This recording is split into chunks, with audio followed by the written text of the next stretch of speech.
దేవుని నామానికి స్తోత్రం కలుగునుగాక. ఎలోహిం టీవీ ప్రేక్షకులందరికీ నా హృదయపూర్వక వందనాలు. జీవము కలిగిన దేవుని కృపావర్షం మనందరిపై సమృద్ధిగా కురియునుగాక. దేవుడిస్తున్న ఈ మాటలను బట్టి మన హృదయాలను దేవుడు తెప్పరల్ల చేయునుగాక.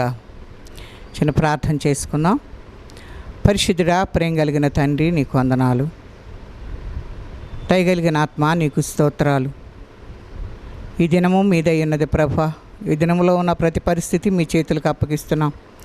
ఈ దినం ఇచ్చారు, అందును బట్టి నీకు వందనాలు. వాక్యము మీదై ఉన్నది, వినువారు నీ బిడ్డలై ఉన్నారు. మీరు మాతో మాట్లాడండి ప్రభా. మీ ఆత్మ సహాయం కొరకై వేడుకుంటున్నాం. మీ ఆత్మాభిషేకము నాపై ఉంచండి ప్రభా. నీకు వందనాలు.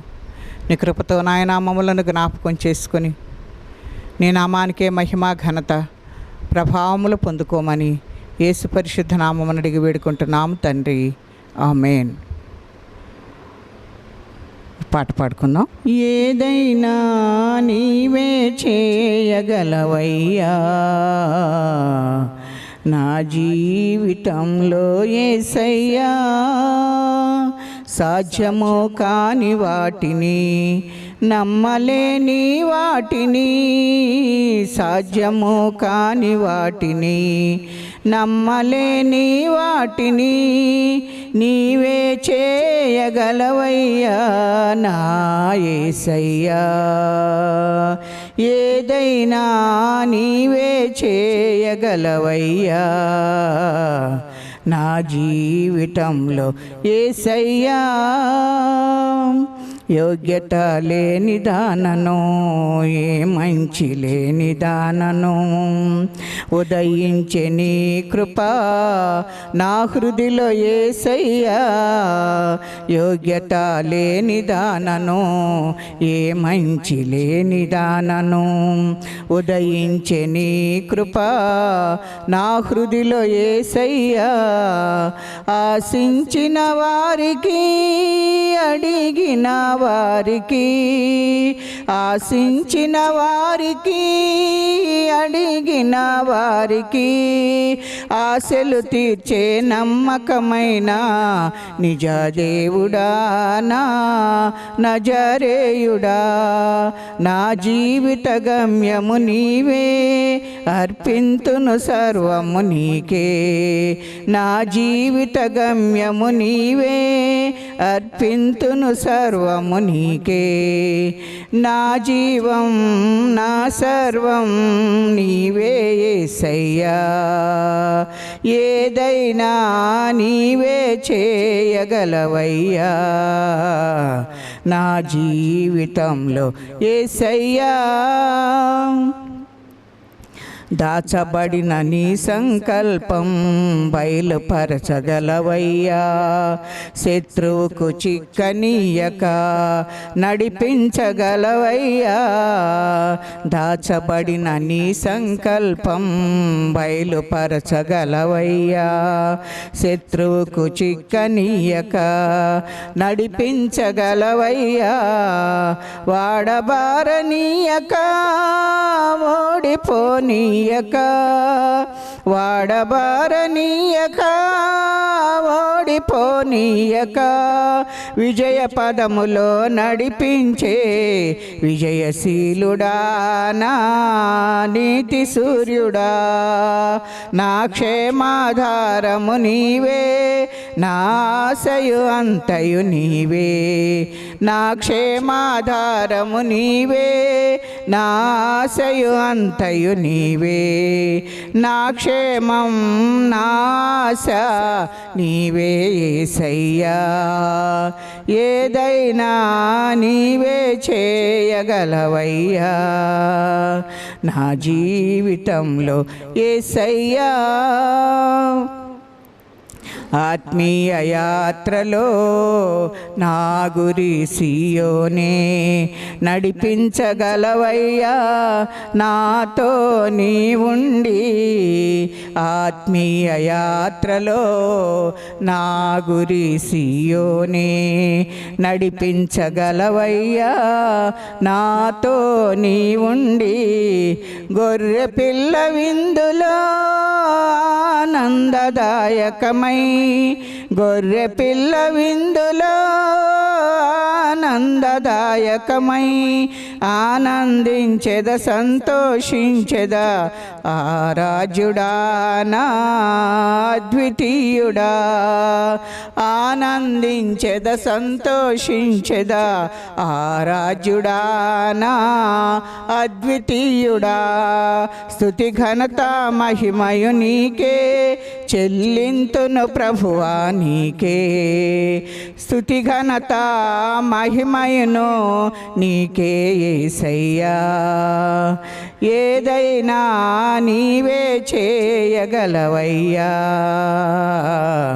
నా జీవితంలో యేసయ్యా సాధ్యము కాని వాటిని నమ్మలేని వాటిని సాధ్యము కాని వాటిని నమ్మలేని వాటిని నీవే చేయగలవయ్యా నా యేసయ్యా ఏదైనా నీవే చేయగలవయ్యా నా జీవితంలో యేసయ్యా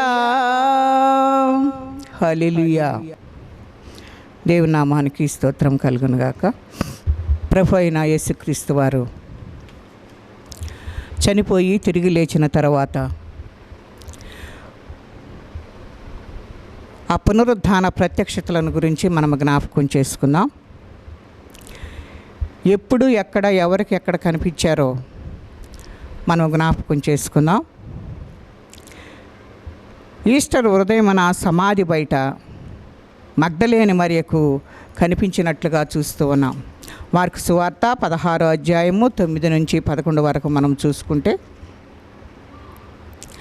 ఆదివారము తెల్లవారినప్పుడు యేసు లేచి తాను 7 దెయ్యములను వెళ్ళగొట్టిన మగ్దలేని మరియకు మొదట కనబడెను.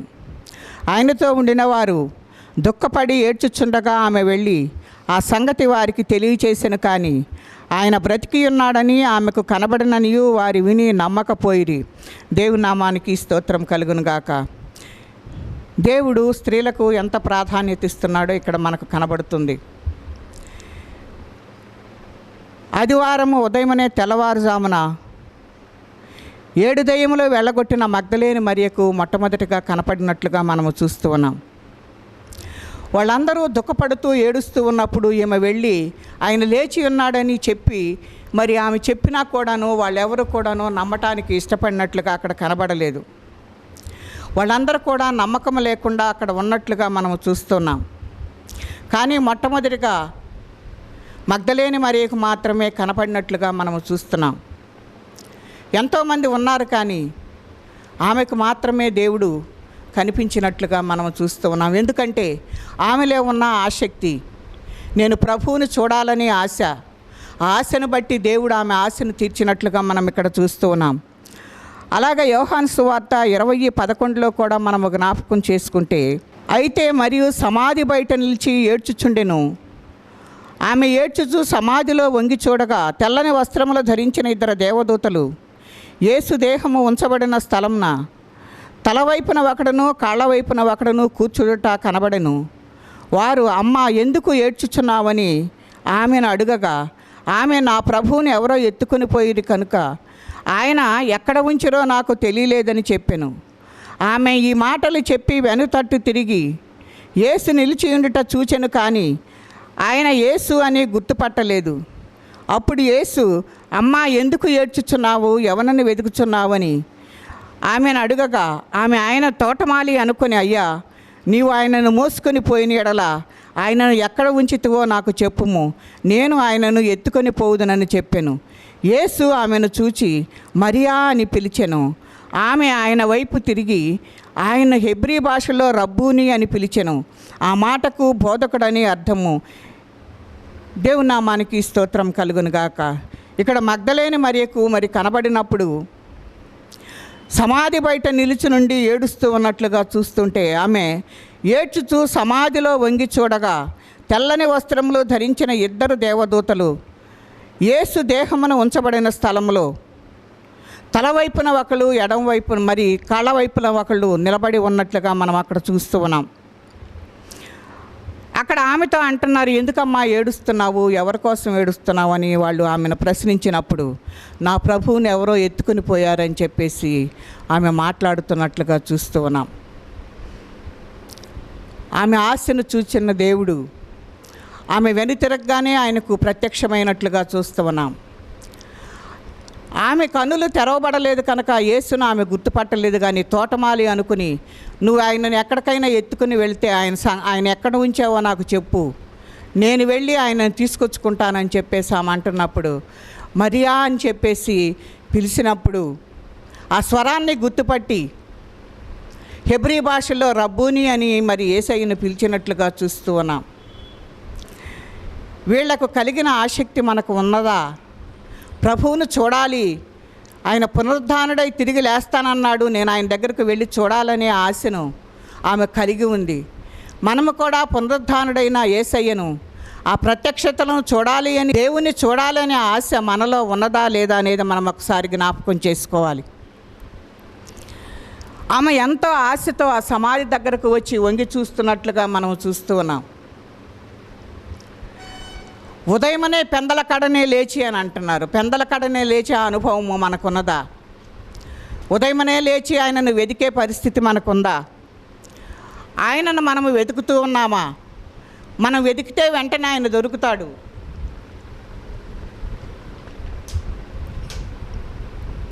ఎందుకంటే ఆమె వెతుకుతూ ఉన్నప్పుడే వెనక తట్టు తిరగానే వెంటనే ఆయన ప్రత్యక్షమైనట్లుగా మనం చూస్తున్నాం.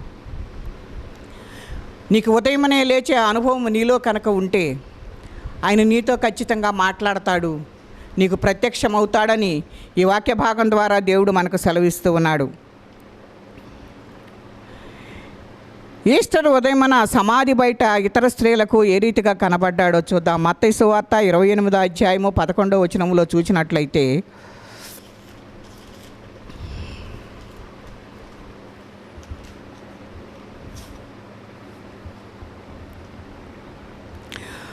వారు వెళ్ళుచుండగా కావలవారిలో కొందరు పట్టణంలోనికి వచ్చి జరిగిన సంగతులన్నీ ప్రధాన యాజకులతో చెప్పిరి అని అంటున్నాడు.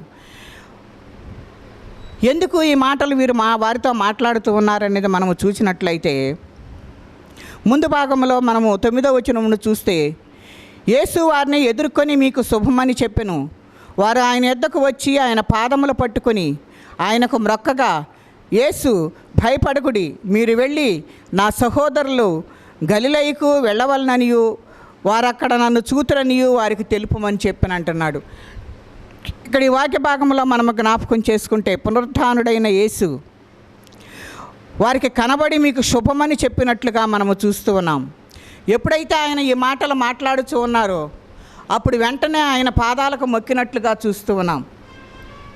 అక్కడ మరియకు కనబడినప్పుడు, నన్ను ముట్టుకోవద్దు, నేను ఇంకా నా తండ్రి యొద్దకు ఎక్కిపోలేదని చెప్తూ ఉన్నాడు. ఇప్పుడైతే వారి పాదములకు మ్రొక్కినప్పుడు ఆయన సంతోషపడినట్లుగా మనము చూస్తూ ఉన్నాం. భయపడకుడి, మీరు వెళ్ళి నా సహోదరులకు గలిలయకు వెళ్ళవలననియు వారక్కడ నన్ను చూతురనియు వారికి తెలుపుడని చెప్పిను అని చెప్పి ఇక్కడ మాట్లాడుతూ ఉన్నట్లుగా మనము చూస్తూ ఉన్నాం. యేసు ఈ రీతిగా ఎందుకు ప్రత్యక్షపరచ కోరుచున్నాడు అని అంటే, ఆయన లేచి ఉన్నాడని మరి అనేకులకు తెలియాలి కనుక, ఆయన చెప్పిన మరి మాటలు ఆ ప్రవచనాలన్నీ నెరవేరాలి కనుక 3 దినములకు మరి ఆ దేవాలయమును పడగొట్టి మరి 3 దినముల్లో కడతానని అన్నాడు. తన శరీరం అనే దేవాలయాన్ని మరి ఆయన పడగొట్టబడి ఉన్నట్లుగా మనము చూస్తూ ఉన్నాం. ఆయన లేచి ఉన్నాడన్న విషయాన్ని అనేకులకు తెలియజేయబడటానికి ఆయన ఎన్నో ప్రత్యక్షతలు ఇచ్చినట్లుగా మనము చూస్తూ ఉన్నాం. మార్కు సువార్త 16:1 కూడా మనము చూసినట్లయితే, విశ్రాంతి దినము గడిచిపోగానే మగ్దలేని మరియ, యాకోబు తల్లి అయిన మరియయు సలోమియు వచ్చి మేము పూయవలనని సుగంధ ద్రవ్యములు కొనిరి. వారు ఆదివారమున పెందల కడనే లేచి బయలుదేరి సూర్యోదయమైనప్పుడు సమాధి యొద్దకు వచ్చుచుండగా సమాధి ద్వారము నుండి మన కొరకు ఆ రాయి ఎవరు పొర్లించునని ఒకరితో ఒకరు చెప్పుకొనుచుండ్రి. వారు వచ్చి కన్నులెత్తి చూడగా రాయి పొర్లింపబడి ఉండి చూచిరి. ఆ రాయి ఎంతో పెద్దది. అప్పుడు వారు సమాధిలో ప్రవేశించి తెల్లని నిలువుటంగి ధరించుకొని ఉన్న ఒక పడుచువాడు కుడివైపున కూర్చుండుట చూచి మిగుల కలవరపడిరి. అందుకతడు, కలవరపడకుడి, సిలువ వేయబడిన నజరేయుడగు యేసును మీరు వెతుకుచున్నారు. ఆయన లేచి ఉన్నాడు, ఇక్కడ లేడు. వారు ఆయనను ఉంచిన స్థలమును చూడుడి. మీరు వెళ్ళి ఆయన మీకంటే ముందుగా గలిలయలోనికి వెళ్ళుచున్నాడని ఆయన మీతో చెప్పినట్లు అక్కడ మీరు ఆయన చూతురనియు ఆయన శిష్యులతోనూ పేతురుతోనూ చెప్పుడనెను. వారు బయటకు వచ్చి విస్మయమునంది వణుకుచూ సమాధి యొద్ద నుండి పారిపోయిరి. వారు భయపడినందున యవనతో ఏమీ చెప్పకుండా ఉండిరి. ఇక్కడ ఈ వాక్య భాగంలో మనము చూస్తే విశ్రాంతి దినము గడిచిపోగానే, మరి విశ్రాంతి దినము యూదులకు శనివారము కనుక ఆ దినము గడిచిపోగానే ఆదివారం ఉదయమనే పెందలకడనే లేచి మరి ఆయనకు సుగంధ ద్రవ్యాలు పుయ్యాలని యాకోబు తల్లి అయిన మరియతో సలోమి వచ్చినట్లుగా మనం ఇక్కడ చూస్తూ ఉన్నాం.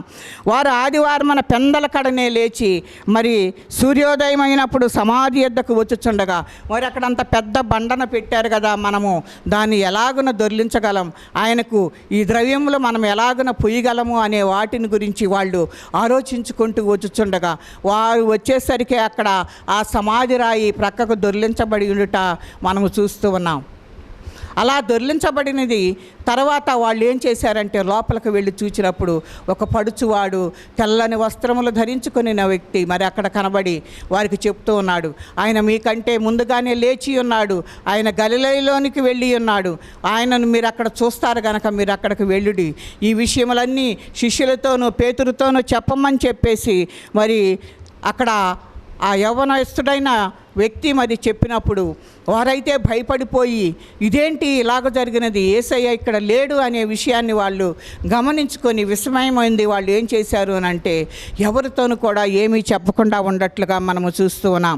అలాగే లూకాసు వార్త 24:1-12 వరకు కనుక మనము చూసినట్లయితే ఆదివారమున తెల్లవారుచుండగా ఆ స్త్రీలు తాము సిద్ధపరిచిన సుగంధ ద్రవ్యములను తీసుకొని సమాధి యొద్దకు వచ్చి సమాధి ముందున ఉండిన రాయి దొర్లింపబడి ఉండుట చూచి లోపలికి వెళ్ళిది, కానీ ప్రభు అయిన యేసుదేహము వారికి కనబడలేదు. ఇందును గూర్చి వారికి ఏమి తోచకయుండగా ప్రకాశమానమైన వస్త్రములు ధరించిన 2 మనుషులు వారి యొద్ద నిలువబడి ఉండిరి. వారు భయపడి ముఖములను నేలమోపి ఉండగా, వీరు సజీవుడైన వాణ్ణి మీరెందుకు మృతులలో వెతుకుచున్నారు, ఆయన ఇక్కడ లేడు, ఆయన లేచి ఉన్నాడు, ఆయన ఇంకా గలిలయలో ఉండినప్పుడు మనిషి కుమారుడు పాపిష్టులైన మనుషుల చేతికి అప్పగింపబడి సిలువ వేయబడి 3వ దినమందు లేవవలసి ఉన్నదని ఆయన మీతో చెప్పిన మాట జ్ఞాపకం చేసుకున్నాడని వారితో అనిరి.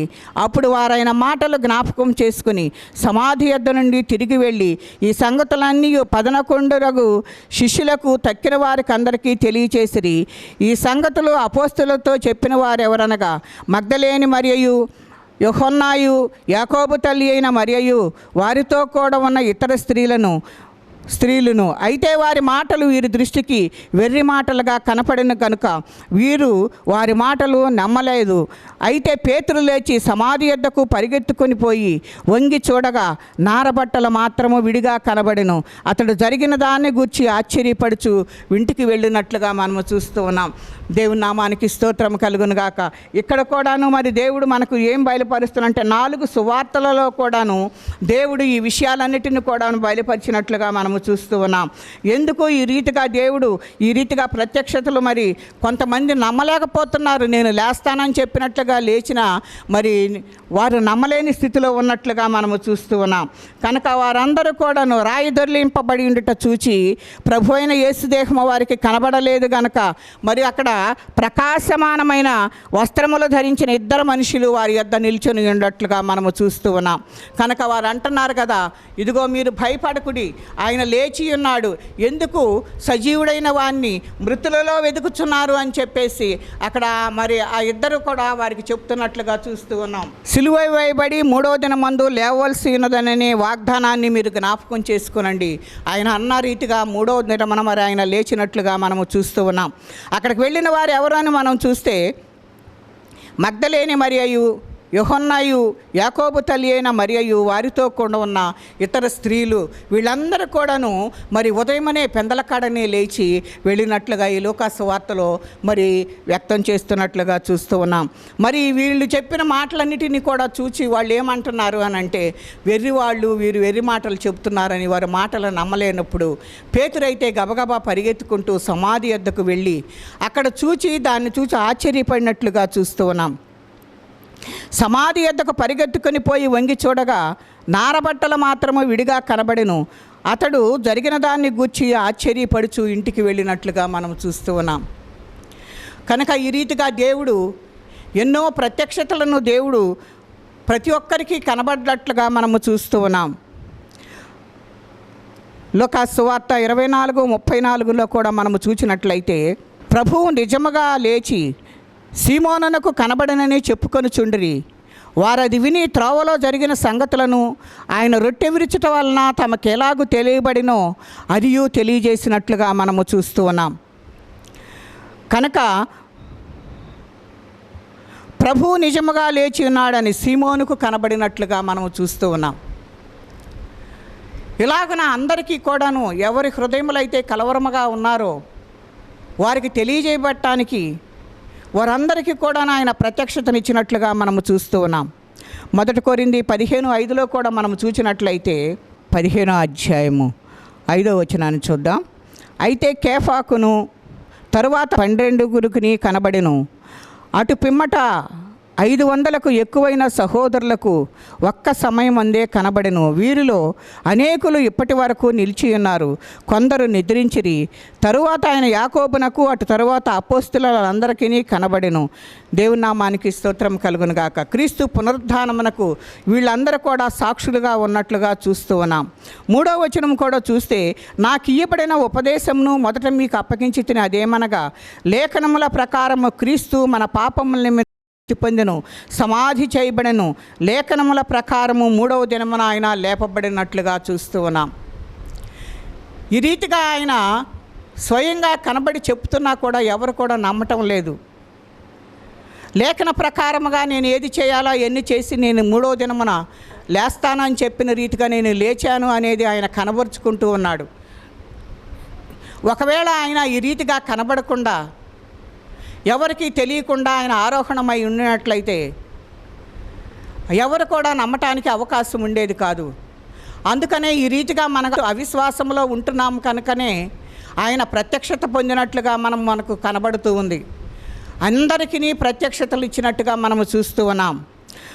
కనుక దేవుడు మనతోటి ఈ రీతిగా మాట్లాడుతున్నాడు. ఏంటి అని అంటే, నేను లేచి ఉన్నాను, సజీవుడైన వానిని మృతులలో ఎందుకు వెతుకుతున్నారని వారు మాట్లాడిన రీతిగా ఆయన సజీవుడై తిరిగి లేచాడు. నీ కొరకు నా కొరకు మరలా ఆయన రాబోతూ ఉన్నట్లుగా మనం ఇక్కడ వాక్య భాగంలో మనము చూస్తూ ఉన్నాం. అలాగే మార్కు సువార్త 16:14లో కూడా మనం చూసినట్లయితే, పిమ్మట 11 మంది శిష్యులు భోజనమునకు కూర్చున్నప్పుడు ఆయన వారికి ప్రత్యక్షమై తాను లేచిన తర్వాత తను చూచిన వారి మాట నమ్మనందున వారి అపనమ్మిక నిమిత్తము హృదయ కాఠిన్యము నిమిత్తము వారిని గద్దించినట్లుగా మనం ఇక్కడ చూస్తూ ఉన్నాం. ఆయన ఎంతో ప్రత్యక్షతనిచ్చి నేను లేచి ఉన్నానని బహాటముగా కనబరుస్తూ ఉన్నా వారు నమ్మకుండా ఉంటున్నారు. కనుక వారి అవిశ్వాసాన్ని బట్టి, వారి యొక్క హృదయ కాఠిన్యమును బట్టి ఆయన వారిని గద్దించినట్లుగా మనము చూస్తూ ఉన్నాం. లూకాసు వార్త 24:30లో కూడా మనము చూసినట్లయితే, అయితే వారు దిగులుపడి భయాక్రాంతులై భూతము తమకు కనబడనని తలంచిరి. అప్పుడు ఆయన, మీరెందుకు కలవరపడుచున్నారు? మీ హృదయములలో సందేహములు పుట్టనేలా? నేనే ఆయనను అనుటకు నా చేతులు నా పాదములను చూడుడి, నన్ను పట్టి చూడుడి. నాకున్నట్టుగా మీరు చూచుచున్న ఎముకలకు మాంసమును భూతమునకుండును అని చెప్పి తన చేతులను పాదములను వారికి చూపెను. అయితే వారు సంతోషము చేత ఇంకనూ నమ్మక ఆశ్చర్యపడుచుండగా ఆయన, ఇక్కడ మీ యొద్దకు ఏమైనా ఆహారము కలదా అని వారిని అడిగెను. వారు కాల్చిన చేప ముక్క ఆయనకిచ్చిరి. ఆయన దాన్ని తీసుకొని వారి ఎదుట భుజించినట్లుగా మనము చూస్తూ ఉన్నాం. దేవుని నామానికి స్తోత్రం కలుగునుగాక. యేసు యొక్క శిష్యులకు మనము కనబడుతున్నట్లుగా మనము చూస్తూ ఉన్నాం. అయితే వారు నమ్మట్లేదు, కలవరపడుతూ ఉన్నారు. ఎందుకు ఇలాగ, అది మరి దెయ్యమేమోనని మరి వాళ్ళతో మాట్లాడుతూ ఉన్నప్పుడు వారు అంటున్నారు కదా, మరి దెయ్యమేమో మనం ఆయన చూస్తూ ఉన్నాము కానంటే మీరు ఎందుకు ఇంత కలవరపడుతున్నారని యేసయ్య ధైర్యం ఇస్తున్నట్లుగా మనము చూస్తూ ఉన్నాం. మీరు నమ్మకుండా ఉంటున్నారు కనుక నన్ను పట్టుకుని చూడండి, నా చేతుల్లో గాయాలు చూడండి అని వారికి ఎంతో మరి ఖచ్చితంగా ఆ చేతులను గాయాలను చూపించినప్పుడు అయినను సరే వాళ్ళు నమ్మకున్నట్లుగా మనము చూస్తూ ఉన్నాం. అందుకని ఇలాగున నమ్ముటలేదు అని చెప్పేసి మీ దగ్గర ఏదైనా ఉందా అని అడుగుతూ ఉన్నాడు. దెయ్యమునకు శరీరము ఈ రీతిగా ఉండదు, ఆకారం ఉండదు కనుక నేనే అని ప్రత్యక్షపరచుకుంటున్నట్లుగా చూస్తూ ఉన్నాం. మీ వద్ద ఏదైనా ఆహారం కలదా అన్నప్పుడు వారి చేప రొట్టెను వారికి ఇచ్చినప్పుడు ఆయన అక్కడ భుజించినట్లుగా చూస్తూ ఉన్నాం. అంటే నేను లేచాను అని వారిలో నమ్మిక పుట్టించుటకు ఎన్నో రీతులుగా ఆయన ప్రత్యక్షపరచుకోవాల్సి వచ్చినట్లుగా మనం ఇక్కడ చూస్తూ ఉన్నాం. మనందరము కూడా ఈ రీతిగా అవిశ్వాసులముగా మనం ఉంటున్నాము కనుకనే దేవుడు మరి ఈ రీతిగా ప్రత్యక్షపరచుకుంటూ తను తాను బయలుపరుచుకుంటున్నట్లుగా మనము చూస్తూ ఉన్నాం. చివరగా యోహాను సువార్త 20:19 కూడా చూసి మనము ఈ వాక్య భాగాన్ని ముగించుకున్నాం. ప్రధాన యాజకులను శాస్త్రులను తమను గూర్చి ఈ ఉపమానము ఆయన చెప్పినని గ్రహించి ఆ గడిలోనే ఆయనను బలత్కారముగా పట్టుకొని సమయము చూచిరి కానీ జనులకు భయపడినట్లుగా మనం అక్కడ చూస్తూ ఉన్నాం. యేసయ్యను పట్టుకోవటానికి మరి వాళ్ళందరూ కూడా ఆ రీతిగా భయపడ్డారు. ఆ భయపడిన రీతిలో ఆ సమయం వచ్చినప్పుడు మాత్రమే పట్టబడిన తర్వాత ఆయన ఈ రీతిగా తిరిగి లేచాడు అని చెప్పేసి మనము జ్ఞాపకం చేసుకొనవలసిన బద్దులమై ఉన్నాం. మరి యోహాను సువార్త 20:19 కూడా మనము చూసినట్లయితే ఆదివారం సాయంకాలమున శిష్యులు యూదులకు భయపడి తాము కూడి ఉన్న ఇంటి తలుపులు మూసుకొని ఉండగా యేసు వచ్చి వారి మధ్య నిలిచి మీకు సమాధానము కలుగునుగాక అని చెప్పేసి వారితో చెప్పినట్లుగా మనము చూస్తూ ఉన్నాం. కనుక దేవుడు తలుపులు వేసుకున్నా కానీ వెళ్ళగలిగిన సామర్థ్యము కలిగిన వాడు ఆయన ఆత్మరూపి కనుక ఆ రీతిగా వాళ్ళు మరి వారికి భయపడి తలుపులు వేసుకుని ఉన్నప్పుడు వారితో పాటు మరి ఉండటానికి వారి భయమును తీర్చటానికి యేసయ్య ఏం చేశాడంటే ఆ తలుపులు మూసి ఉన్నా సరే వారి మధ్యలోనికి వెలిచి నిలబడి ఏమంటున్నాడు అని అంటే మీకు సమాధానము కలుగునుగా కానీ వారితో చెప్పి ఆయన అలాగున చెప్పి వారికి తన చేతులను ప్రక్కను చూపగా శిష్యులు ప్రభువును చూచి సంతోషించినట్లుగా చూస్తూ ఉన్నాం. ఎన్ని రీతులుగా ఆయన మన కొరకు మరి ఈ రీతిగా కనబరుచుకుంటున్నాడు అనేది మనం ఒకసారి జ్ఞాపకం చేసుకోవాలని దేవుని యొక్క వాక్యము మనకు హెచ్చరిక చేస్తున్నట్లుగా మనం చూస్తూ ఉన్నాం. దేవుడు ఈ రీతిగా అందరికీ ప్రత్యక్షపరచుకున్నాడు. ప్రతి ఒక్కరి హృదయంలో ఉన్న హృదయ భారాన్ని దేవుడు తీసివేసినట్లుగా మనం చూస్తూ ఉన్నాం. ఆయన ప్రత్యక్షతను చూడగలిగిన పరిస్థితులు మనకు ఉన్నాయా లేవా, మన హృదయాలు ఇంకా ఎలా ఉన్నాయి, అవిశ్వాసముగా మనం ఉన్నామేమో కనుక దేవునికి మరి బయట ప్రజలకు భయపడి దేవుని నమ్మలేని స్థితిలో ఉన్నామేమో, మన పరిస్థితి ఎలా ఉంది అనేది ఒకసారి మన హృదయ పరిశీలన చేసుకుని ఆయన ప్రత్యక్షత కొరకు మనము కనిపెట్టుకుందాం. దేవుడు అట్టి కృపను మనకు అందరికీ అనుగ్రహించునుగాక. దేవుడు ఇటు మాటలతో మనల్ని దేవుడు దీవించి ఆశీర్వదించునుగాక. చిన్న ప్రార్థన చేసుకుందాం.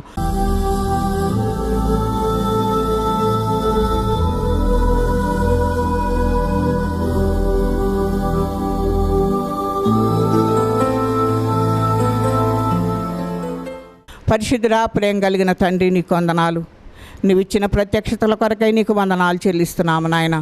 నువ్వెన్నో రీతులుగా ప్రభువా నాయన మమ్మలను బలపరచుటకు నాయన మిమ్ములను మీరు ప్రత్యక్షపరచుకున్న దేవుడు అయ్యా. మీ ప్రత్యక్షతను మేము కూడా చూచుటకు కావలసిన కృపను నాయన మాకు తెలియజేయండి.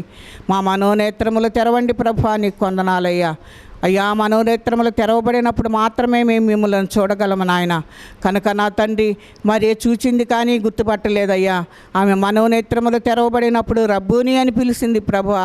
అలాగనే ప్రభువా మేము కూడా నా తండ్రి మా కన్నులు తెరవబట్టకు కావలసిన కృపను మీరు ఇచ్చి నీ ప్రత్యక్షతను మేము చూచుటకు కావలసిన కృపను దయచేసి నీ నామానికే మహిమా ఘనత ప్రభావములు పొందుకోమని యేసు పరిశుద్ధ నామమున అడిగి వేడుకుంటున్నాము తండ్రి. ఆమేన్.